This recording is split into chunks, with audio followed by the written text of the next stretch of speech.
Good morning આસાન education YouTube ચેનલમાં આપ સર્વેનું હાર્દિક સ્વાગત છે।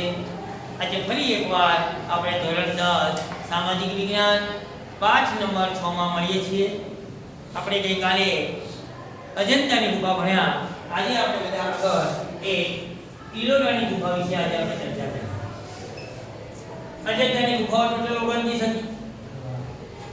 એ પણ મહારાષ્ટ્રના ઔરંગાબાદ જિલ્લામાં અજંતા ગામ પાસે આવેલી હતી એવું આપણે ભણ્યા।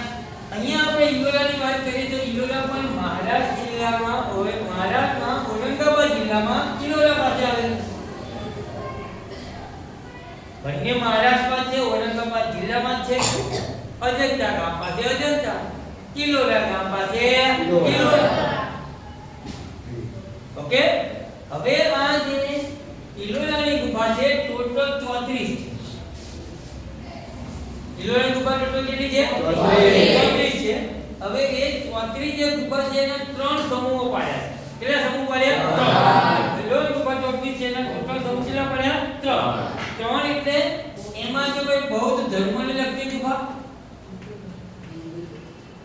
જૈન ધર્મને લગતી ગુફા અને હિન્દુ ધર્મને લગતી ગુફા, આ ત્રણ પ્રકાર પાડ્યા।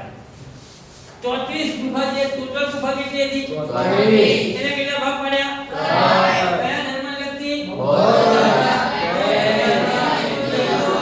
એટલે બોલો ભાઈઓ, બૌદ્ધ ધર્મ, જૈન ધર્મ અને હિન્દુ ધર્મને લગતી ઇલોરાની ગુફાના 34 હતા। 34 માંથી 3 ભાગ પાડ્યા। બૌદ્ધ ધર્મને લગતી ટોટલ ગુફાઓ કઈ? તો બૌદ્ધ ધર્મને લગતી ગુફાઓની વાત કરીએ તો 1 થી 12। બૌદ્ધ ધર્મને લગતી ગુફા 1 થી 12 અને 13 થી 29 જે છે એ કયા ધર્મની છે? 13 થી 29 હિન્દુ ધર્મની। 13 થી 29 હિન્દુ ધર્મની, બરાબર। અને બાકીની 30 થી 34 જે છે એ જૈન ધર્મની છે। ફરી એકવાર આપણે જોઈએ, મહારાષ્ટ્ર રાજ્ય ઔરંગાબાદ જિલ્લો ઇલોરા પાસે ઇલોરાની ગુફા ટોટલ 34 ગુફા 3 ભાગમાં વહેંચ્યો અને 3 ભાગની અંદર પ્રથમ ભાગ એટલે કે પહેલી 3 ભાગ એટલે કેટલીક ગુફાઓ બૌદ્ધ ધર્મને લગતી છે, કેટલીક ગુફાઓ હિન્દુ ધર્મને લગતી છે અને કેટલીક ગુફાઓ જૈન ધર્મને લગતી છે। એ બૌદ્ધ ધર્મની ગુફા 1 થી 12, જૈન ધર્મ 13 થી 29 અને બૌદ્ધ ધર્મ 1 થી 12, હિન્દુ ધર્મ 13 થી 29 અને જૈન ધર્મ 30 થી 32 ગુફાઓ જોવા મળે છે। એ પછી આગળ વાત કરીએ કે રાષ્ટ્રકૂટ રાજાઓના સમયમાં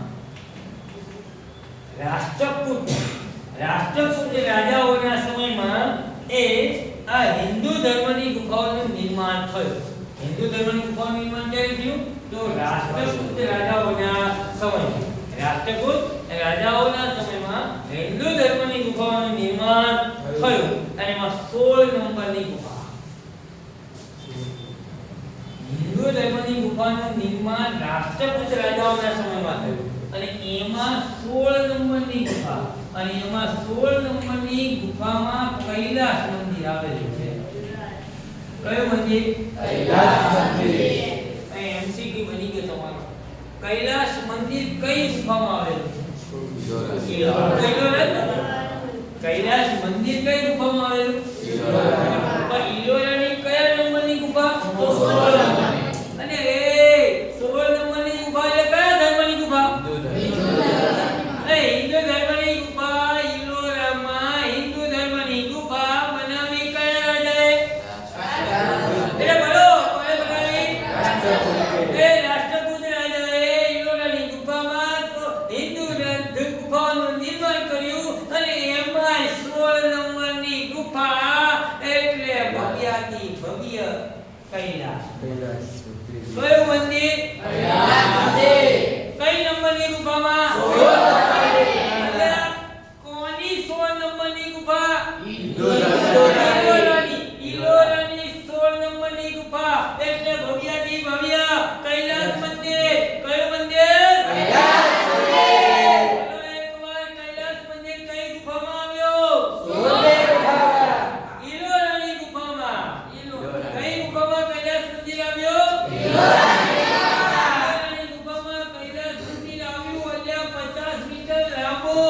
કેટલો 33 મીટર પહોળું, 33 મીટર 50 મીટર લાંબુ, 33 મીટર પહોળું અને 30 મીટર ઊંચું. 30 મીટર ઊંચું. ઓલા સુંદી 50 મીટર લાંબુ, 33 મીટર પહોળું અને 30 મીટર ઊંચું. આનું માપ 50 મીટર લાંબુ, 33 મીટર પહોળું, 30 મીટર ઊંચું. કૈલાસ નદી ઈલોરાની ભવ્ય ગુફાની દર્શનની ગુમાવ્યું. અને એ ના દરવાજા અને એના ઝરૂખા સુંદર સ્તંભોની શ્રેણીમાં સુશોભિત આ મંદિર છે. આમાં ઈલોરાની ગુફામાં 600 ઈસવીસન 600 થી 1000 ના કાળની છે. આ કયા કાળની છે? ઈસવીસન 600 થી 1000 ના કાળની ઈલોરાની ગુફાઓ જોવા મળે છે. એમાં બૌદ્ધ ધર્મ, હિન્દુ ધર્મ, જૈન ધર્મને સમર્પિત આ ઈલોરાની ગુફાના પરિસરમાં અદ્વિતીય એ કલાત્મક સર્જન જોવા મળે છે. ઈલોરાની ગુફા મહારાષ્ટ્ર ઈલોરા ત્રણ ભાગ પાડ્યા. બૌદ્ધ ધર્મ, હિન્દુ ધર્મ, જૈન ધર્મ. બૌદ્ધ ધર્મ એટલે કૃપા, હિન્દુ ધર્મ એટલે અને જૈન ધર્મ એટલે અને એમાં હિન્દુ ધર્મની ગુફાઓ રાષ્ટ્રકૂટ રાજાના સમયમાં બની. એમાં 16 નંબરની ગુફા અને એમાં ભવ્યથી ભવ્ય કૈલાસ મંદિર આવ્યું ને 50 મીટર લાંબુ, 33 મીટર પહોળું અને 30 મીટર ઊંચું. ઈસવીસન 600 થી 1000 ની આસપાસ ગુફાઓ બની.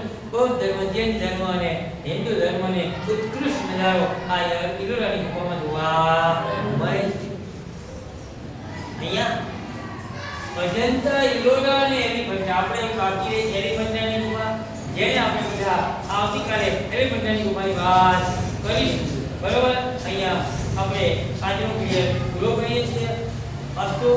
જય ભારત, જય હિન્દ, વંદે